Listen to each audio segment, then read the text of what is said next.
অনেক সময় দেখবেন মন চাইছে কিন্তু চোখ চাইছে না। তো গরমে আমাদের অবস্থাটাও তাই হয়ে দাঁড়িয়েছে। তো আজকে দুপুরের লাঞ্চ থালিটা তো সাজিয়ে দেখাবো অবশ্যই, তার আগে এই রেসিপিটা একবার দেখে নিন। তো যেটা বলছিলাম, অনেক সময় কি হচ্ছে, আমাদের মন চাইছে একটু ভালো কিছু খেতে, কিন্তু চোখ বলছে না না না না খাস না, যা গরম পড়েছে বাবা, এর মধ্যে হালকাই খা। কিন্তু মনের কথা কি করব, ফেলতে পারিনি। তো আজকে কিন্তু পাবদা মাছের সর্ষে বাটা ঝাল নিয়ে এসেছি, আমি যেভাবে করি পাবদা মাছের ঝালটা। তো পাবদা মাছগুলো তো নুন হলুদ মাখিয়ে সব আমি তেলের মধ্যে ভালো করে ভেজে নিলাম। ওই তেলের মধ্যে কালো জিরে ফোড়ন দিয়েছি, আর এখানে পোস্ত বেশি, সর্ষেটা কম, তার মধ্যে নুন হলুদ আর কাশ্মীরি গুঁড়ো লঙ্কাও দিয়ে দিয়েছি সব। এবার ওই তেলের মধ্যে দুটো কাঁচা লঙ্কা আমি দিয়েছি চিড়ে। আর কিন্তু সর্ষে বাটার মধ্যে দেখেই নিয়েছিলেন শিলের উপরে ছিল, সেটা কিন্তু বেটে নেওয়া হয়েছে। টমেটোটাও সর্ষে টমেটো পোস্ত কাঁচা লঙ্কা একটু হলুদ দিয়ে সব শিলে বাটা হয়েছে।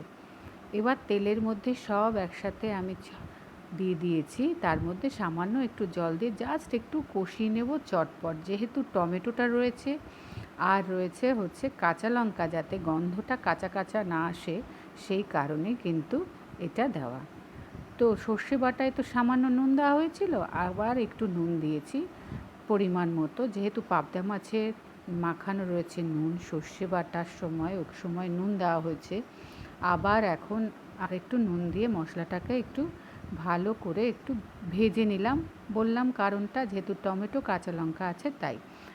তো যখনই মশলাটাকে দেখে মনে হলো এবং গন্ধটা বেরিয়েছে ভাজা ভাজার সঙ্গে সঙ্গে, কারণ সর্ষে দিয়ে কিন্তু খুব বেশি কষানো উচিত না, তাহলে সর্ষেটা অনেক সময় তেতো হয়ে যায়।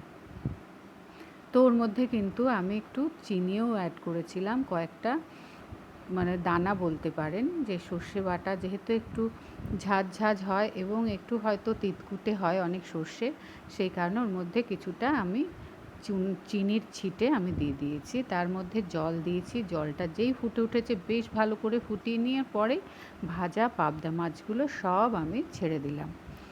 এবং প্রত্যেকটা পাবদা মাছ কিন্তু বেশ ভালোই ছিল দেখলাম।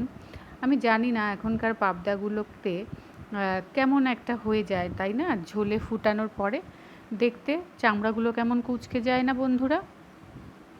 জানি না কেন হয় এরকম, পাবদা মাছগুলো আগে কিন্তু এরকম ছিল না। কিছুক্ষণ ঢাকা দিয়ে রেখেছি, রেখে দেখলাম পাবদা মাছগুলো তো সিদ্ধ হয়ে গেছে। এবার জাস্ট আর একটু ফুটিয়ে নেব, ঝোলটা একটু টানানোর জন্য একটু ফুটিয়ে নিচ্ছি। তো ফোটানোর পরে দেখলাম যে অনেকটাই হয়ে গেছে। এবার ওর উপর দিয়ে আমি একটু কাঁচা সর্ষের তেল ছড়িয়ে দিলাম। সেই কারণে আমি কিন্তু এটা একটু দিই, যখন আমি পাবদা মাছ সর্ষে বাটা দিয়ে করি তখন একটু কাঁচা তেল ওপর দিয়ে ছড়িয়ে দিয়ে কিছুক্ষণের জন্য আমি ওটাকে রেখে দিই দমে ঢাকা দিয়ে, গ্যাস অফ করে অবশ্যই। আমার রেডি হয়ে গেছে পাবদা মাছের সর্ষে বাটা দিয়ে ঝাল। তো ধনেপাতাটা আমি পরে দিয়েছি, তখন আমার দেখানো হয়নি ওপর দিয়ে ধনেপাতাটা ছড়িয়ে দেওয়ার জন্য, ওটা কিন্তু পরে আমি দিয়েছি ধনেপাতা। তো যাই হোক, ভাত লেবু কাঁচা লঙ্কা এগুলো তো আমি নিলাম। দুপুরের থালিটা এবার সাজিয়ে দিচ্ছি। এবার দেখে নাও আজকে আমাদের দুপুরে কি কি হয়েছে। সাথে কাঁচা লঙ্কা দুটো ভাজা করেছি, কেন করেছি দেখলেই বুঝতে পারবে, এই বেগুন ভাজার সাথে, কারণ সাথে বেগুন ভাজা রয়েছে, এই কারণে আমি কাঁচা লঙ্কা দুটো একটু ভেজে নিয়েছি। বেগুন ভাজার সাথে কিন্তু কাঁচা লঙ্কা ভাজা খেতে খুব ভাল লাগে তাই না? আর এটা হচ্ছে পাতলা করে মুসুর ডাল, না আজকে কোনো কিছু দিইনি, জাস্ট শুধু মুসুর ডাল লেবু চটকে খাওয়ার জন্য, কারণ গন্ধরাজ লেবু রয়েছে সাথে।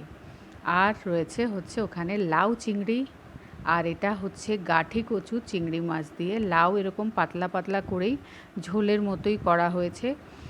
আর এখানে হচ্ছে পটল আলু চিংড়ি মাছ, কারণ আজকে যেহেতু পাবদা মাছটা একটু সর্ষে বাটা দিয়ে ঝাল ঝাল হয়েছে, একটু রিচই বলা যেতে পারে, তাই জন্য একটুখানি সব রান্না আর বাকি রান্নাগুলো হালকা করার চেষ্টা করা হয়েছে। তো পাবদা মাছ রেডি হোক, আমি কিন্তু ধনেপাতা দিয়েছি, দেখতেই পেলে। তখন ধনেপাতা আমি দিইনি সেই সময়টা, আর পরে ভিডিও তোলা হয়নি বলে। তোর সাথে ঘরে পাতা টক দই আর অবশ্যই ঠান্ডা ঠান্ডা এক গ্লাস জল। এই ছিল আজকের দুপুরের আমাদের লাঞ্চ থালিতে। এই সমস্ত আইটেম এখন রয়েছে। গরমে জানি সবার খুব কষ্ট হচ্ছে, কিন্তু একটু মাঝে মাঝে খেতে ইচ্ছে করছে একটু ভালো মুখরোচক কিছু খাবার, যার জন্য আজকে পাবদা মাছের ঝালটা করেছি সর্ষে বাটা দিয়ে। তো দেখে নিলে মসুর ডাল পাতলা করে, লাউ চিংড়ি রয়েছে, রয়েছে গাঠি কচু চিংড়ি মাছ দিয়ে, পটল আলু চিংড়ি মাছ, এবং এটা হচ্ছে সর্ষে বাটা দিয়ে পোস্ত দিয়ে পাবদা মাছের ঝাল। তো এই হলো আজকের আমাদের লাঞ্চ থালি। অবশ্যই ঘরে পাতা টক দইও সঙ্গে রয়েছে। তো তোমরা সবাই দেখে নিয়েছো, তাহলে গরমে সবাই খুব ভালো থেকো। খাওয়া দাওয়াগুলো একটু মানে কমের মধ্যে রাখলেই ভালো, মানে হালকার মধ্যে খাওয়া দাওয়াগুলো থাকাই ভালো। কিন্তু ওই যে মনটা চাইছিল আজকে একটু অন্যরকম খেতে, তাই এইটা